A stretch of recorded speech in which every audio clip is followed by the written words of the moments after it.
हमारी YouTube family कैसे हैं आप। नीलम आसोपा ब्लॉग में आपका स्वागत है। और कल मैं आपसे बात करते करते सोच रही थी एक या दो लाइन में आपसे बात कर पाऊँगी। अभी रात का टाइम है, स्टार्ट कर देती हूँ तो कल ख़त्म करूँगी, लेकिन बातों बातों में मैं आपसे इतनी बातें कर गई कि मेरा पूरा ब्लॉग ही बन गया था। तो बस मैं इतना ही कहूँगी कि अगर आपको मेरा ब्लॉग पसंद आता है तो लाइक किया करें, शेयर किया करें एंड सब्सक्राइब किया करें। और बस इसके साथ मैं आपसे एक बात भी ये भी करना चाह रही थी कि हाँ, मैं ब्लॉग आप सोचोगे कि मेरी तबीयत ख़राब है तभी मैं ब्लॉग बनाती जा रही हूँ, पता नहीं मुझे क्या है कि मैं मतलब पैसे की धुन में बना रही हूँ। ऐसे ऐसा कुछ नहीं है। मैं बहुत ही संतोषी स्वभाव की महिला हूँ और मुझे संतोष है। मैं मेरा ये फंडा है कि साईं इतना दीजिए जामे कुटुम्ब समाए, मैं भी भूखा ना रहूं साधु न भूखा जाए। भगवान से प्रार्थना करती हूँ कि हे भगवान, मुझे इतना कुछ देना कि मैं अपने पूरे परिवार को संभाल पाऊँ, अपने कुटुंब को संभाल पाऊँ, उनकी आवश्यकताओं की पूर्ति कर पाऊँ, उनकी जो दैनिक आवश्यकताएं हैं उनकी सबकी पूर्ति कर पाऊँ। और इसके साथ में ही जो मेरे घर में साधु न भूखा जाए, मतलब कोई सज्जन व्यक्ति या कोई भी मेहमान हमारे घर में आता है तो कभी वो भूखा ना जाए और मैं भी भूखा ना रहूँ और मेरी भी सारी आवश्यकताएं मैं पूरी कर पाऊँ। इसलिए कहा गया है कि साईं इतना दीजिए जामे कुटुम्ब समाए, मैं भी भूखा ना रहूं साधु न भूखा जाए। अपना तो यही फंडा है। बस आपसे बात करते करते इंटरेस्ट आता है और मैं कुछ बातें बताती जाती हूँ आपको। आपको आता है नहीं आता मुझे पता नहीं, लेकिन आप लोग मुझे कहते हैं कि आप रोज़ ब्लॉग बनाया करो। तो हाँ, मैं इसलिए ब्लॉग बनाती हूँ क्योंकि कमिटमेंट किया आपसे मैं ब्लॉग बनाऊँगी। इसलिए मैं कभी 1 दिन मिस हो जाता है, 2 दिन मिस हो जाते हैं, लेकिन मैं ब्लॉग ज़रूर बनाती हूँ। मैं आपसे बात करती हूँ अपने बचपन की बात है, जो मैं सोच रही थी कि मैं आप लोगों को पता चले, मैं बताऊँ अपने बारे में। तो मैं जब उस टाइम 11th होती थी, 11th के बाद जब मैं फर्स्ट ईयर में आई थी, फर्स्ट ईयर में मेरी शादी हो गई थी। और फिर मैंने जो अपना एजुकेशन है कंप्लीट किया था बीकानेर आके डूंगर कॉलेज से। तो ये तो मेरी है ग्रेजुएशन कंप्लीट किया, यहीं से मैंने बीएड किया। जो आगे का जो भी एमएसडी हिंदी के अंदर मैंने किया वो भी यहीं पे आके मैंने किया, इग्नू से किया। और इस तरह से मेरी एजुकेशन रही है। और मेरे को एक बात याद आ रही है, मैं सोचा कि मैं आपसे शेयर करूं। बचपन से ही हर एक्टिविटी में भाग लेने के लिए बहुत ज़्यादा आतुर रहती थी। हर वक्त कोई भी कंपटीशन हो उसमें मेरे को हिस्सा लेना होता था। मुझे याद आ रहा है कि जो बाल सभा होती थी सैटरडे के दिन, अभी तो होती है नहीं होती पता नहीं, बाल सभा सैटरडे के दिन होती थी। उसमें सारे सांस्कृतिक कार्यक्रम होते थे, तो उस हर बाल सभा के अंदर मेरा कोई न कोई कुछ न कुछ ज़रूर वहाँ पे प्रोग्राम होता था जो मैं वहाँ पे प्ले करती थी।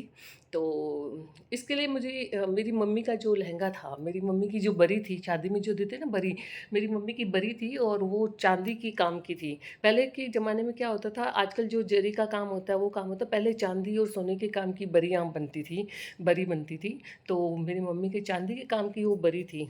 तो मेरी मम्मी ने तो कम से कम 2 या 3 बार ही पहना होगा उसको, और मैंने हज़ार बार पहना उस बरी को। ये कहूँगी कि मैंने फाड़ा ही उसको मैंने ही है शायद उसको। इतना मतलब पहना है मैंने हर बाल सभा के अंदर, हर हर कोई प्रोग्राम के अंदर मैं उसको लेके जाती थी। मुझे बहुत अच्छी लगती थी वो, और मैं वो ही पहनती थी। और मेरी मम्मी देती भी थी मुझे बराबर, और मैं हर चीज़ में हिस्सा लेती थी। चाहे कोई भी कंपटीशन हो मैं हिस्सा ज़रूर लेती थी। और इसके साथ मुझे याद आ रहा है कि मैं जब 10th क्लास में थी तो मुझे मैं राष्ट्रपति अवार्ड के लिए सेलेक्ट हुई थी। और उस टाइम 3 लड़कियां सेलेक्ट हुई थी राष्ट्रपति अवार्ड के लिए। इसके लिए हमने खूब सारी स्टेट की फाइलें बनाई थी। और कुछ मतलब पहाड़ों पे चढ़ना, उस लैंग्वेज के अंदर ही, जो लैंग्वेज होती है वहाँ की, उस लैंग्वेज के अंदर कुछ चीज़ों को ढूंढना, हर चीज़ में मैं आगे रहती थी। और अपनी चीज़ों का हिफाजत रखना, कैंपों में कैंप लगते थे जगह जगह, जंगलों में कैंप लगते थे, बारिश के टाइम कैसे अपने आप को सेव करना है। और प्राथमिक चिकित्सा, कोई किसी के कुछ चोट लग जाए तो प्राथमिक चिकित्सा कैसे करते हैं, ये सब चीज़ों में मैं हमेशा आगे आगे रहती थी। और इसी तरह मैंने जब स्टेट की फ़ाइल बनने वाली थी तो 4 स्टेट को मैंने लिया था, उनका पूरा का पूरा मैंने स्टेट की फ़ाइल बनाई थी। उनका खान पान क्या है, उनका जलवायु कैसा है, उनकी जनसंख्या कितनी है, वो सब कुछ मैंने इतना अच्छे से बनाया था कि एक तरफ उनका विवरण, एक तरफ उनकी चित्र, एक तरफ उनका वर्णन, एक तरफ ऐसे, इस तरह से बहुत नीट एंड क्लीन मैंने फाइलें बना के भेजी थी। और मैं राष्ट्रपति अवार्ड के लिए सेलेक्ट हुई तो मुझे बहुत बहुत ही खुशी हुई थी। जब मुझे ये पता चला कि मुझे मेरा नाम आया उसमें, तो मुझे बहुत खुशी हुई। लेकिन ये थोड़ा दुख मुझे उस टाइम हुआ जब वहाँ दिल्ली में राष्ट्रपति भवन में ये अवार्ड मिलने वाला था, तो मेरी दादी ने मना कर दिया जाने के लिए। तो मैंने जाके टीचर को बोला कि मेरी दादी ने मुझे मना कर दिया जाने के लिए। तो मेरी मैम ने बोला, अरे ये तो गोल्डन चांस है, ऐसे मना करने से थोड़ी होगा, हम बात करेंगे। तब टीचर वगैरह ने दादी एक दिन मेरे स्कूल आ गई, और स्कूल में आके मेरे टीचर वगैरह ने बहुत समझाने की कोशिश की उनको, और हमारे परिवार के लोगों ने भी काफ़ी समझाने की कोशिश की। यहाँ तक कि उस टाइम में ये समय ऐसा था, उस टाइम मम्मी पापा की ज़्यादा नहीं चलती थी, दादी और दादाजी की ज़्यादा चलती थी। तो परिवार में वो ज़्यादा हस्तक्षेप नहीं कर सकते थे उस टाइम, मम्मी पापा। तो हालांकि वो इतना कह सकते थे कि भेज दो, अच्छा काम है तो, लेकिन वो नहीं मानी दादी ने। और मेरे स्कूल के हेड मिस्ट्रेस के रूम में जाके, ऑफिस में जाके, और बोलने लगी कोई मेरी बेटी को नहीं ले जाएगा, हम दिल्ली विल्ली कहीं नहीं भेजेंगे। और मेरे लिए बहुत ही मतलब असहनीय था उस टाइम इस दुख को सहना। लेकिन मैंने भी अपनी दादी को बहुत तरह से समझाने की कोशिश की, लेकिन मैं समझा नहीं पाई। शायद उस टाइम में इतनी क्षमता नहीं थी, या योग्यता नहीं थी, या फिर वाक्चातुर्य नहीं था कि मैं उनको अपने शब्दों से नहीं समझा पाई, और इसलिए मैं नहीं जा पाई। और मेरा जो अवार्ड है कोई और ही लेके आया। और उस दिन मैंने जब कोई दूसरा मेरा अवार्ड लेके आया, हालांकि सुजानगढ़ में आने के बाद लोगों ने मुझे सम्मानित किया मेरा, लेकिन राष्ट्रपति अवार्ड जो राष्ट्रपति महोदय के हाथ से लेने में जो कि मतलब अंदर उत्सुकता थी, वो उत्सुकता मेरी पूरी नहीं हो पाई। तो मन ही मन मैंने एक प्रण किया कि जीवन में मैं कभी भी किसी तरह से, इस तरह से कोई भी प्रतिबंध नहीं रखूँगी। जब मेरे बच्चे होंगे तो मैंने मेरे बच्चों पे बिल्कुल प्रतिबंध नहीं रखा इस तरह का। मेरा मानना है कि बच्चों को, मैं ये नहीं कहती कि मेरी दादी गलत थी, वो अपनी जगह सही थी उस ज़माने के हिसाब से, लेकिन मैंने अपने अंदर इतना चेंज किया कि मेरे जब बच्चे हुए तो मैंने बच्चों को समझा। मेरा फंडा यही है कि बच्चे को एजुकेट कर दो, शिक्षा दे दो उनको, सही गलत का उसको बता दो कि क्या सही है, तुम्हारे हित में है, क्या तुम्हारे लिए सही नहीं है, क्या कौन सी एक्टिविटी गलत हो सकती है तुम्हारे लिए। सब चीज़ों का उनको एजुकेशन दे दो बच्चों को, और फिर आप भरी भीड़ में आप उनको छोड़ सकते हो। क्योंकि हम उनके पंखों को काट नहीं सकते, उनको उड़ान भरनी है, हम उनका सहारा बनना है हमें उनका। तो मैं नहीं चाहती कि कोई सुनहरा मौका मेरी तरह खो दे, और इसलिए मैं चाहती हूँ कि बच्चों को उड़ान भरने के लिए आप उनका सहारा बनें, और प्रतिबंध ना लगाएं किसी भी तरह के। प्रतिबंध लगाने से अच्छा है कि आप उनको समझाएं बुझाएं कि सही क्या है और गलत क्या है।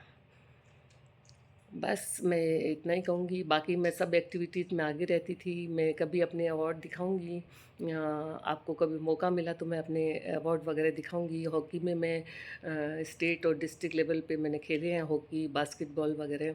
किसी में विजेता रहे हैं, किसी में उप विजेता रहे हैं, ऐसा है। तो कभी मैं अपने डॉक्यूमेंट्स आपको दिखाने का मौका मिला तो मैं आपको दिखाऊंगी। और मेरी जो हेड मिस्ट्रेस ने मेरे लिए बहुत अच्छे से जो मेरे से बहुत ही वो रहती थी, बहुत ही एक दिन मतलब सबसे ज़्यादा उनका रवैया उस दिन चेंज हो गया। जैसे कि 2 अक्टूबर को हम लोग गए थे, गांधी जयंती मना रहे थे, और उस टाइम सब लोग बैठे थे, और एक भजन था, आपको याद होगा कि वैष्णव जन तो तैने कही अब जी, पीर पराई जान रे। तो ये जब भजन उठाया तो किसी ने ऊपर से उठा लिया थोड़ा, जो उठाया तो उठा तो लिया उसने, लेकिन वो पूरा गा नहीं पाए, सब चुप हो गए। तो ऊँचे सुर में उठाने के बाद में सब चुप हो गए, गा नहीं पाए, और मैंने उस भजन को पूरा गाया। तो उस दिन मेरी वो मैम थी, मेरे प्रति इतनी अच्छी हो गई उस दिन से। वो मेरे बारे में, मुझे नहीं लगता कभी मेरे बारे में कुछ बुरा कहा उन्होंने, बहुत अच्छा कहा। और जब मैं 11th का सर्टिफिकेट बनवाने गई, सर्टिफिकेट लेने के लिए गई, तो उन्होंने उस सर्टिफिकेट के अंदर 10th और 11th की जो सर्टिफिकेट मिलते हैं स्कूल से, उसमें उन्होंने इतना अच्छा मेंशन किया उसके अंदर। तो मैं कभी दिखाऊंगी आपको ज़रूर उन्होंने बहुत अच्छे से लिखा है कि कितनी बार ये मतलब जो छात्र संघ के चुनाव होते हैं उनमें साहित्य मंत्री के पद पे निर्वाचित हुई हैं। मैं हर टाइम साहित्य मंत्री के पद पे निर्वाचित होती थी और कई बार उन्होंने सारा कुछ उसमें मेंशन किया है कि बास्केटबॉल, हॉकी इनमें सब में इन्होंने पार्टिसिपेट किया और विजेता रही और राष्ट्रपति महामहिम राष्ट्रपति के हाथों इनको प्रेसिडेंट अवार्ड मिला। ये सब कुछ उन्होंने मेंशन किया उन्होंने और मेरे से बहुत ही ज़्यादा वो थी और मैं भी चाहती हूँ उनसे मिलना, लेकिन जाती हूँ सुजानगढ़ तो बहुत थोड़े टाइम के लिए जाती हूँ, तो मैं मतलब पता नहीं कर पाती, लेकिन मुझे बहुत उत्सुकता रहती है कि मैं उनसे मिलूँ और कभी फुर्सत से गई तो मैं जाके उनसे ज़रूर मिलूँगी, क्योंकि वो गुरु हैं और भगवान करे वो अभी भी स्वस्थ और प्रसन्नचित्त हों और मैं उनसे मिल सकूँ।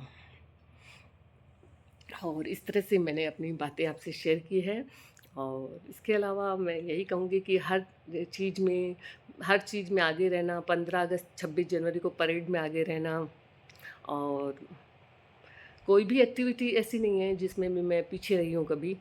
मुझे नहीं लगता, यहाँ तक कि जब मैं 11th में थी तो गज़ल कॉम्पिटिशन हो रहा था, तो फिर गज़ल कॉम्पिटिशन में मैं भाग लेने के लिए भी अपना नाम लिखवा के आ गई और मैं दूसरे दिन आके बोलने लगी मुझे तो गज़ल कॉम्पिटिशन में हिस्सा लेना है।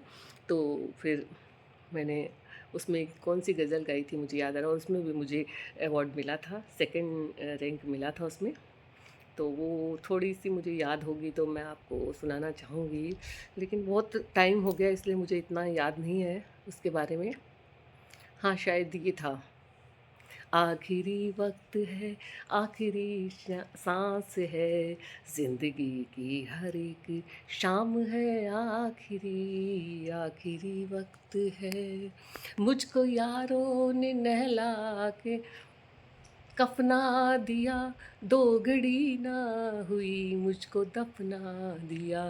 कौन करता है अब, कौन करता है अब मेरे मरने का गम, कर सके ना सलाम।